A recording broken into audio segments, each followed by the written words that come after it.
Hello! Today I'm reading this book called Library Lion. This book is by Michelle Knudsen, illustrated by Kevin Hawkes.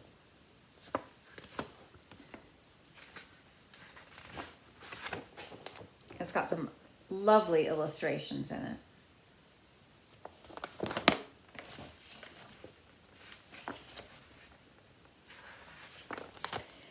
One day, a lion came to the library. He walked right past the circulation desk and up into the stacks.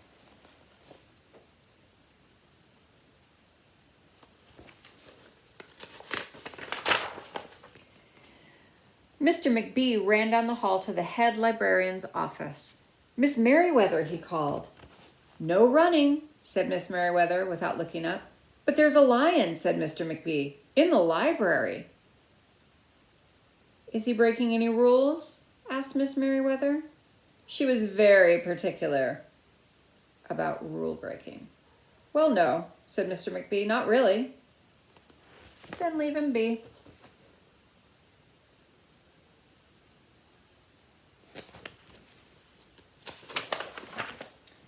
The lion wandered all around the library. He sniffed the card catalog. He rubbed his head against the new book collection. Then he padded over to the story corner and went to sleep. No one was sure what to do. There weren't any rules about lions in the library.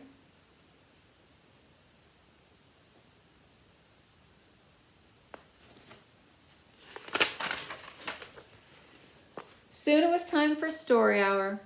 There weren't any rules about lions at story hour either.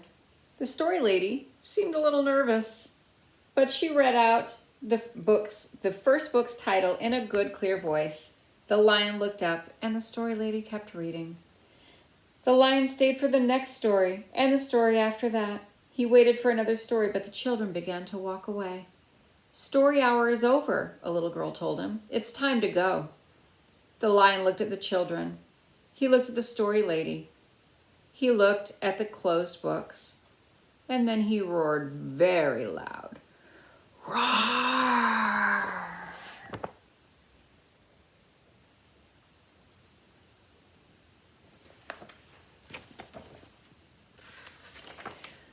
Miss Merriweather came striding out of her office. "Who is making that noise?" "It's the lion," said Mr. McBee. Miss Merriweather marched over to the lion. "If you cannot be quiet, you will have to leave," she said in a stern voice. "Those are the rules." The lion kept roaring. He sounded sad. The little girl tugged on Miss Merriweather's dress. "If he promises to be quiet, can he come back for story hour tomorrow?" she asked. The lion stopped roaring. He looked at Miss Merriweather. Miss Merriweather looked back. Then she said, "Yes. A nice quiet lion would certainly be allowed to come back for story hour tomorrow." "Hooray!" said the children.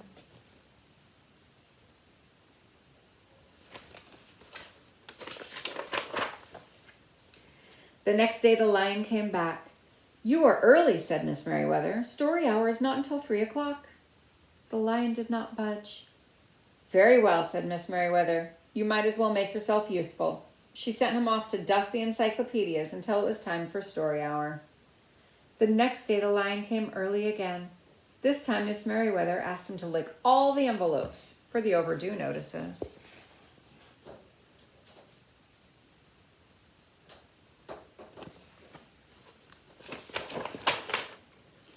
Soon the lion began doing things without being asked. He dusted the encyclopedias, he licked the envelopes, he let small children stand on his back to reach books on the highest shelves. Then he curled up in the story corner and waited for story hour to begin.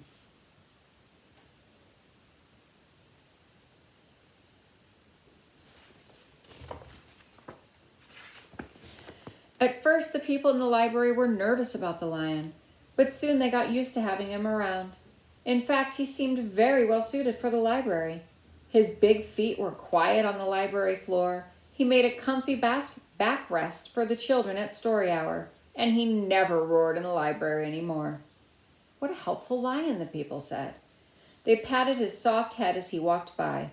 How did we ever get along without him? Mr. McBee scowled when he heard that. They had always gotten along fine before. No lions were needed. Lions, he thought, could not understand rules. They did not belong in the library.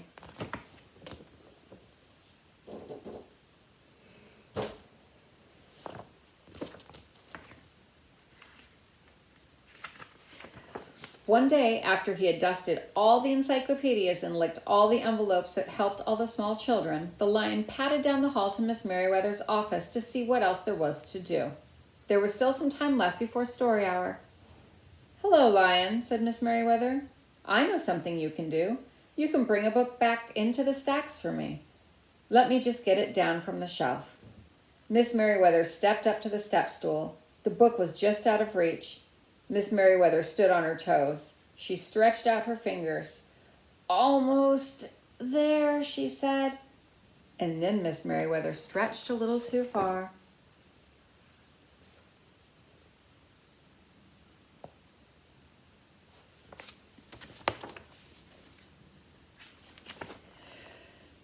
"Ouch," said Miss Merriweather softly.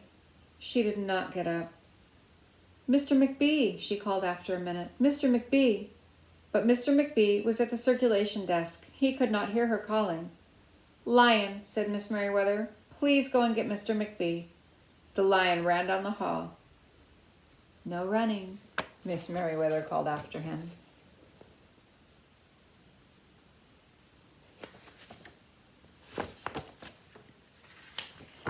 The lion put his big front paws up on the circulation desk and looked at Mr. McBee. "Go away, Lion," said Mr. McBee. "I'm busy." The lion whined. He pointed his nose down the hall toward Miss Merriweather's office. Mr. McBee ignored him. Finally, the lion did the only thing he could think of to do. He looked at Mr. McBee right in the eye. Then he opened his mouth very wide and he roared the loudest roar he had ever roared in his life.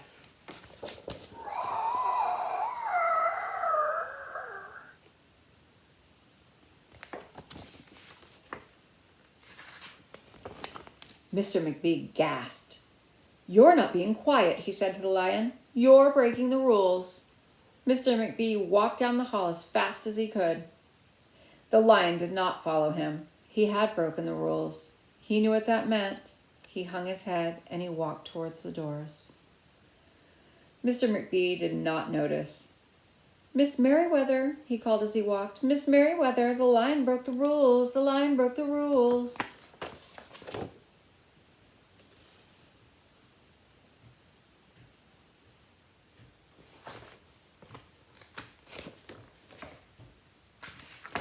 He burst into Miss Merriweather's office. She was not in her chair. "Miss Merriweather?" he asked. "Sometimes," said Miss Merriweather from the floor behind the desk, "there is a good reason to break the rules. Even in the library. Now please go call a doctor. I think I've broken my arm." Mr. McBee ran to call a doctor. "No running," Miss Merriweather called after him.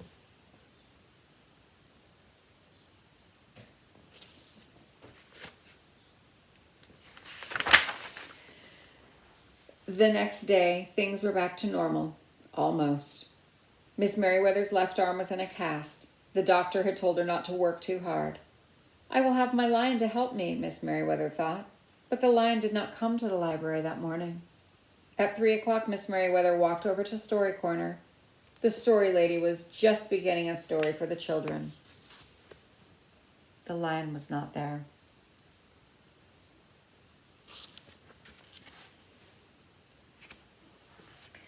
People in the library kept looking up from their books and computer screens, hoping they would see a familiar furry face. But the lion did not come that day. The lion did not come the next day either, or the day after that.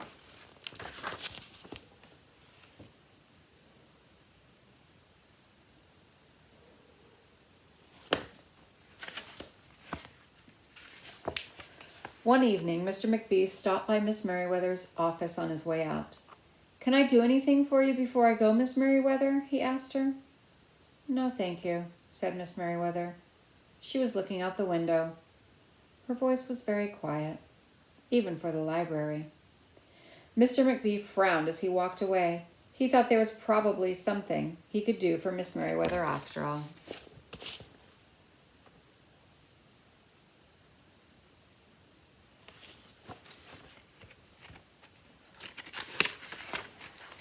Mr. McBee left the library, but he did not go home. He walked around the neighborhood. He looked under cars. He looked behind bushes.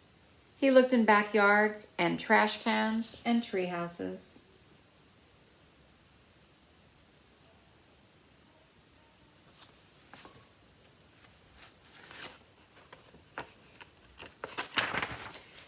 Finally, he circled all the way back to the library. The lion was sitting outside looking through the glass doors. "Hello, Lion," said Mr. McBee. The lion did not turn around. "I thought you might like to know," said Mr. McBee, "that there's a new rule at the library. No roaring aloud, unless you have a very good reason. Say, if you're trying to help a friend who's been hurt, for example." The lion's ears twitched. He turned around, but Mr. McBee was already walking away.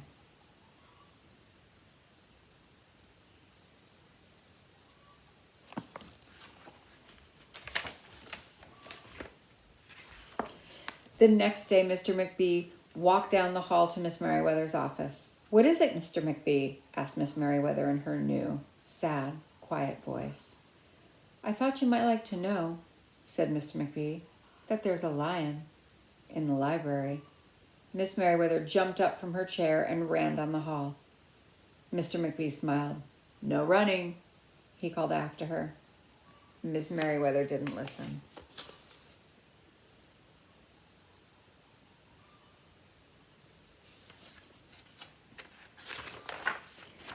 Sometimes there was a good reason to break the rules, even in the library.